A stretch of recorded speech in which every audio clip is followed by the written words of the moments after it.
transcripts of thousands of trials. Everything from murder and treason to swiping a halfpenny from the corner newsstand. Out of such trials, over the past 1,000 years, has come that cornerstone of a free society. English law.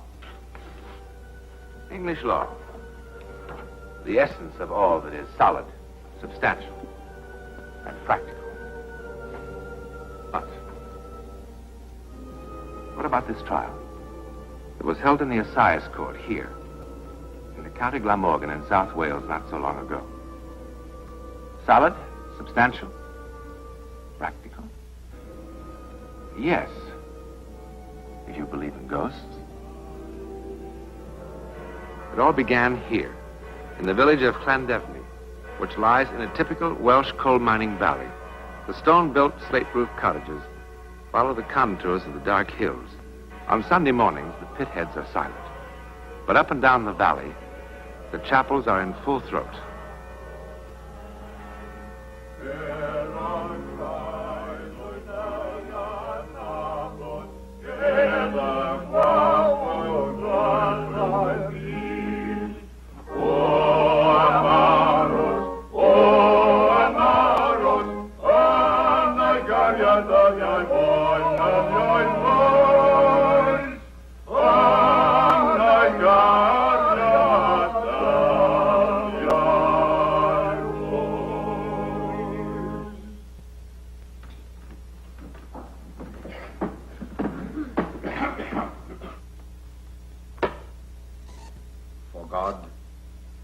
Bring every work into judgment with every secret thing, whether it be good or whether it be evil.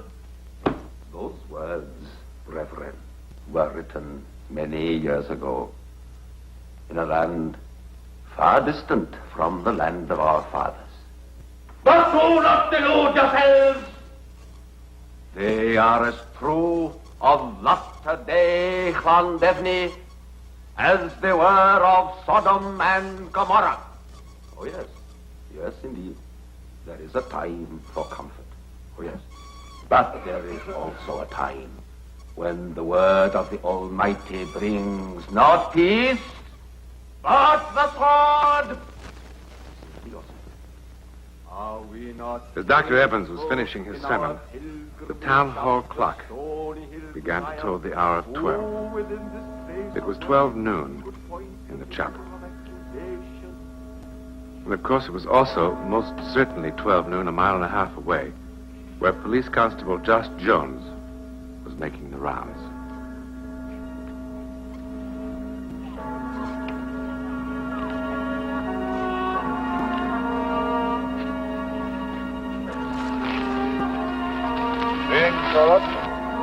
Jones.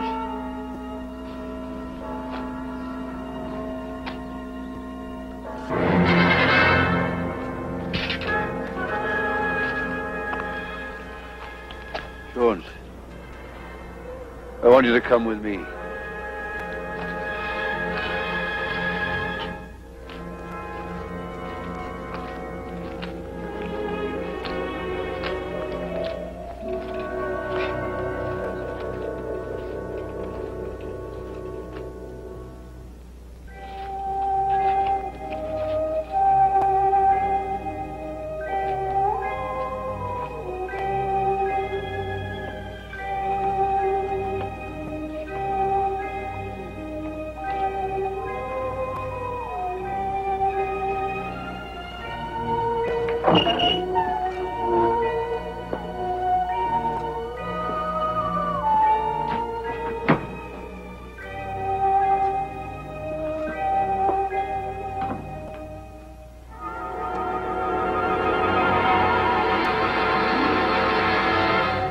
Look.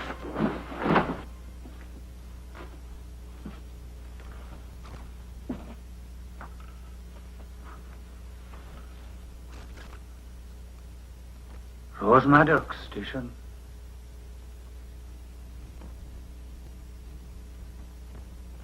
How did you come to find her, Mr. Roberts? I killed her. She threatened me unless I gave her more money. He threatened to write to my superiors in the bank in Cardiff to tell them about us. I'm sorry, Mr. Roberts. I must ask you for a statement.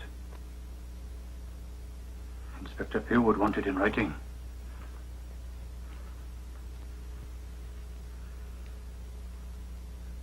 In view of what you've just said, I must caution you.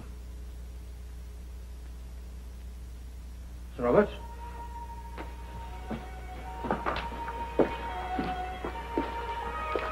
Mr. Roberts?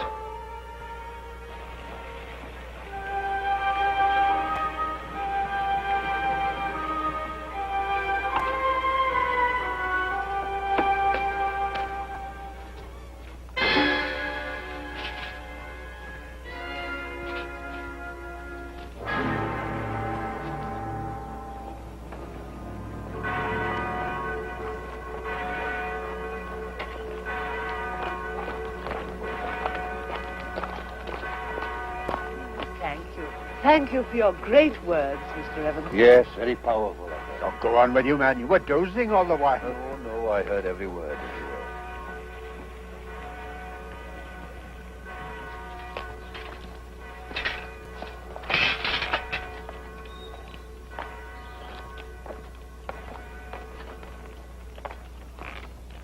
Are you all right, Windermere? Yes. How did you get away like that, Mr. Roberts? What are you talking about? Oh, you know what I'm talking about.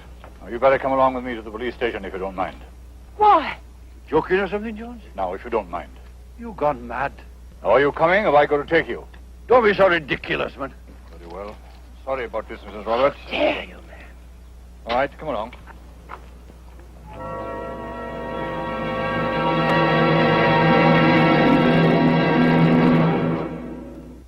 All right, Mr. Roberts. Now, what is the charge, Hunsable? I'm charging him with murder. That's what I'm doing. Man's out of his mind. You know you took me to the dead body and confessed to the murder. Man's out of his mind, Inspector. Where is the corpse, then? San Devney warehouse. In the loft. Who is it? Rosie Maddox. Her throat's been cut. Sergeant, get down there on your bike. If there is a corpse, film me back. Now, who found her? He did. He took me there just now. How could I have done that? I was in chapel all the time. He stood beside me then not 20 minutes ago and confessed to the crime. Do you know anything about this, Mr. Roberts? How could I have done what he says? Handcuffed on a Sunday morning outside chapel in front of all the people. Ridiculous, that's what I say it is. Unlock him, Constable. Yes, sir. You'll hear more of this, I can tell you. Now, what's this about a confession? Well, he said that she threatened him. Said she'd ruin him. Let me see your notebook where it says so. Well, there's nothing in it. Of course there isn't. How could there be? Well, I cautioned him, but before I could put it down in writing, he'd made a bolt for it. Why didn't you report this immediately? I gave chase at once. Chase, indeed, when I was in chapel all the time. Ask him. Well, did you see Mr. Roberts coming out of chapel? Yes, I did. There you are. You see, Inspector?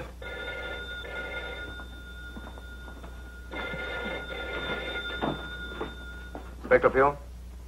Yes, Sergeant? There is.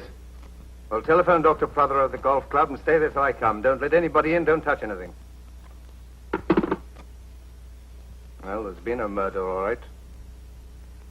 Terrible. Terrible. Did you know this young girl, Rosie Maddox, sir? Yes.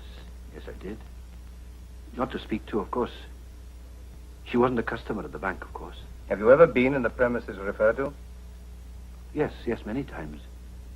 You see, the place was for sale, and the bank was dealing with the lease. Were you there this morning?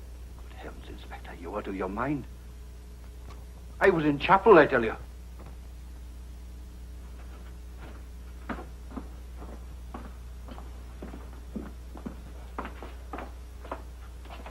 Come in, Mrs. Roberts, please. And anyone else who was sitting with Mr. Wyndham Roberts in chapel this morning. What is it, Win? What is all the fuss about? It's all right, Bach, don't worry. Gentlemen, there's been a murder.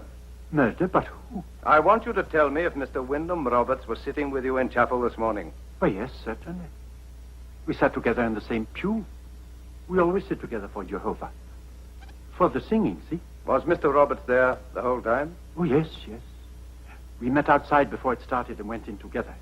He was in fine voice. Until he dozed off when the preacher was talking. There. I said so. Could he have slipped out without any of you noticing? Oh, no. He was sitting in the middle seat. I see. Thank you, gentlemen. I want you to show me exactly how you were sitting. Just bring that bench round there, Constable. Will you? You too, Mr. Roberts, please. I was on the end. Sure.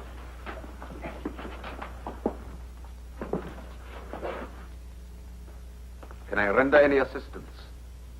Come in, please, and stand over there.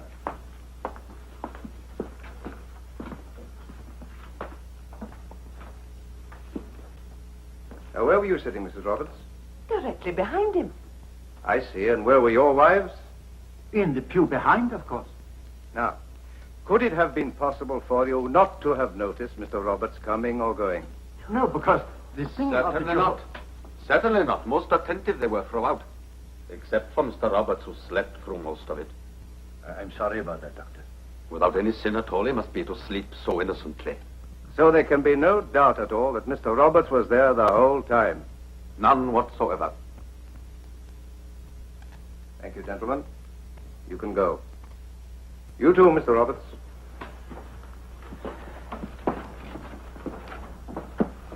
For God shall bring every work into judgment, with every secret thing, whether it be good or whether it be evil. Good day. Good day, sir. Oh, just one more question, Mr. Roberts. Can you think of any reason why Constable Jones should have invented this story about you? No, I don't think so. What about the fuss he made when you refused him the loan for his old tobacconist shop? Oh? Well? Well, tell him. Well, thank you very much, Mr. Roberts. But I'm very sorry about all this.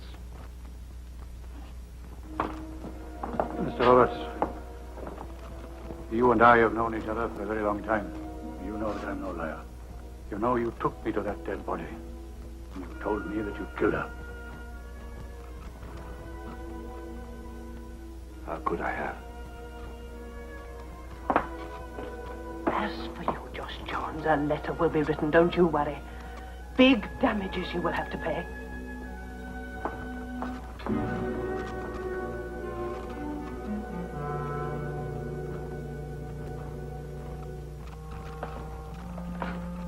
Josh, show me your hands. You've got blood on them. Just look at you. Eating your heart out to be back out there on your old beat again, aren't you? Oh, don't go on about it. It's better for me to say it than you, isn't it? I don't like a man to have self-pity, but it's not good to bottle things up. You can read me like a book, can't you? It's a good book.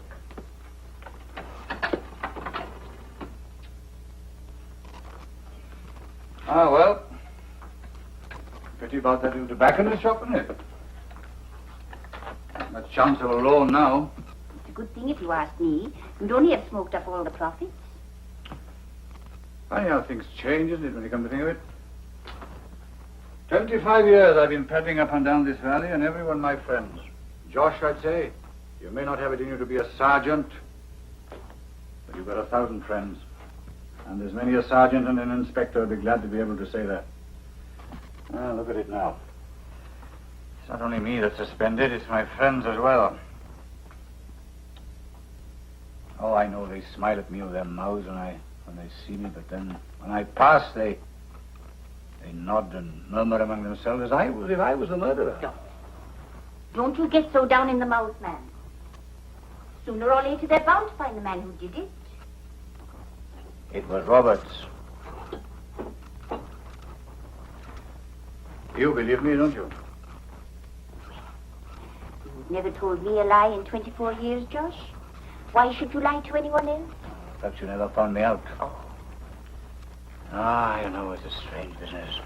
I don't know what to think. Gee, if you can't trust your senses, where are you? One thing is certain. Roberts never left the chapel. Mrs. Evans, greengrocer was asking only yesterday if we got a lawyer yet.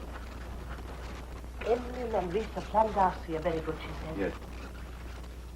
You know what I think? You were sorry for that P.C. Jones.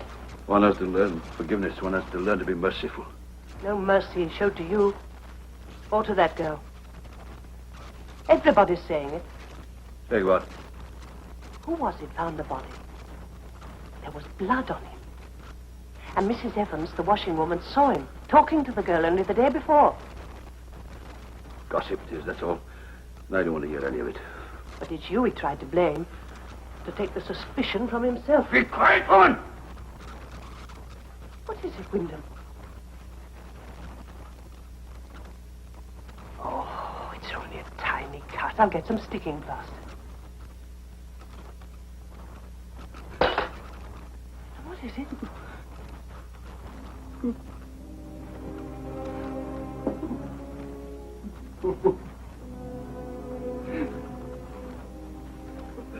What is it? Why do you tremble so? Is that horrible Josh Jones has upset you like this? A very good officer, Mr. Jones. Yes, sir, of the older type. Very conscientious, very popular. 2 years to go for his pension. I wasn't sent all the way from Cardiff to hear how popular he is. Does he still stick to this ridiculous story of his? He won't budge an inch, sir. We could run into a case of false arrest. Well, there have been rumors that Mr. Roberts was bringing a case, sir, but we haven't heard anything definite yet. We have no other suspects? No, sir, we checked everybody in the village. There's an alibi for everyone. And the weapon was never found? No, sir, we searched high and low. I see. How about this bank manager? Oh, above suspicion, sir. No one is. You'll learn that one day, not even this constable of yours. Oh, I'll vouch for him, sir. He could never have done a thing like that. You'll vouch for the bank manager, too, I suppose. Well, he was in chapel from 11 to 12, sir. Even the minister will vouch for that. And why does Jones insist on being so obstinate?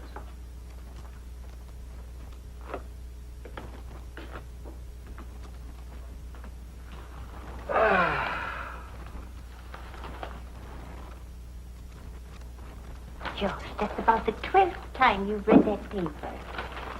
Well, you miss a lot in a paper when you read it through for the first time. Now, look, you go on out and enjoy yourself. Why don't you go down to the dinner's arms and have a game of stickers? It's no use waiting around here all night. Come on. Oh, well, all right. You generally always are anyway.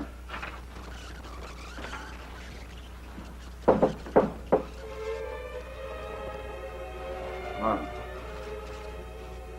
looks like the end of the waiting.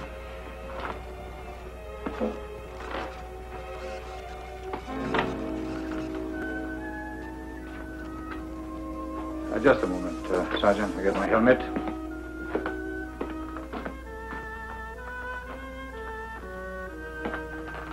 Josh. Good luck, Josh. Don't you let them make you back down, Josh. I won't.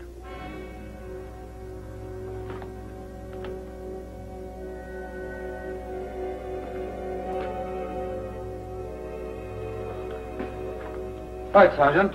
Let's go. And you still stick to your story that Mr. Roberts led you to the body, Constable? Yes, sir. And that he made a full confession to you? Yes, sir. And the subsequent evidence, or lack of it, hasn't shaken your view at all? Hasn't given you cause for any doubt? None at all, sir.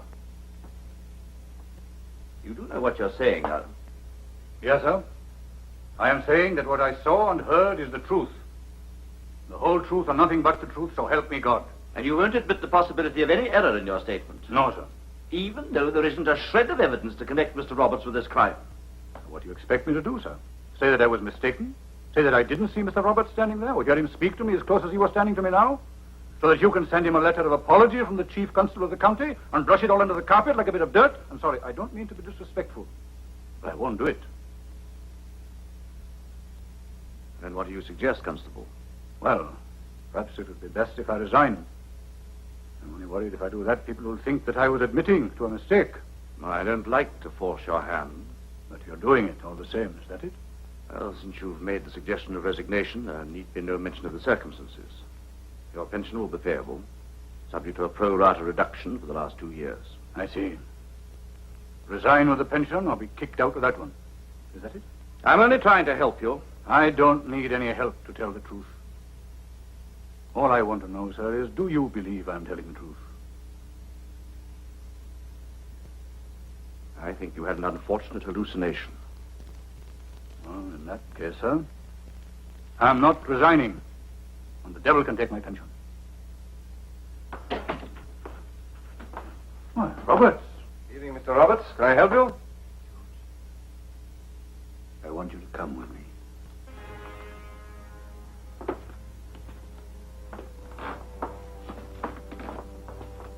That's the way you behaved before.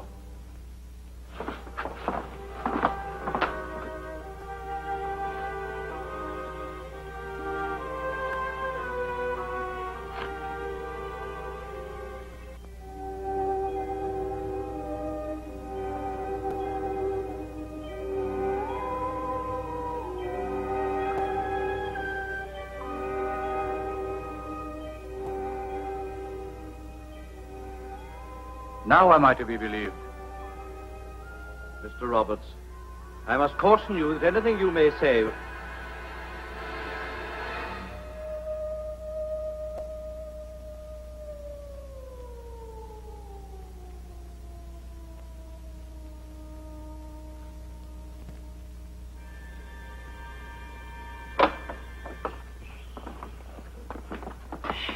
Don't waken him.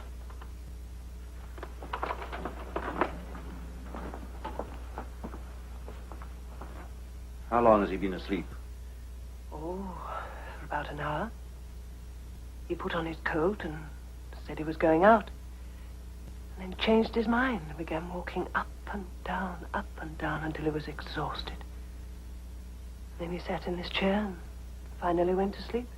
Have you been with him the whole time? Of course I have. Why do you ask? Because I must, Mrs. Roberts. Oh, please don't waken him. He's finally sleeping peacefully.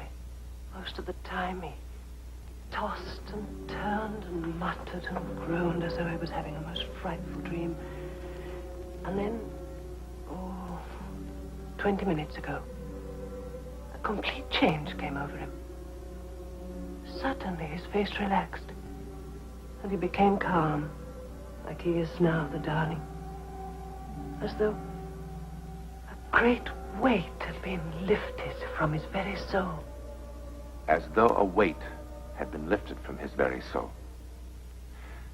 How heavy does a man's conscience become before it becomes unbearable? Well, in this instance, apparently the weight of conscience was so great that it resulted in a psychic phenomenon called teleportation. Wyndham's need to confess his crime, something he could not bring himself to do on a conscious level, was apparently so great that it resulted in a manifestation in a corporeal form, so that he should not go unpunished. After a short trial, Wyndham Roberts was hanged in Cardiff jail for the murder of Rose Maddox. In the village of Llandefni, some of the people still recall the words of that itinerant preacher on that strange Sunday morning when Wyndham Roberts seemed to be sleeping. For God shall bring each work into judgment, with every secret thing, whether it be good or whether it be evil.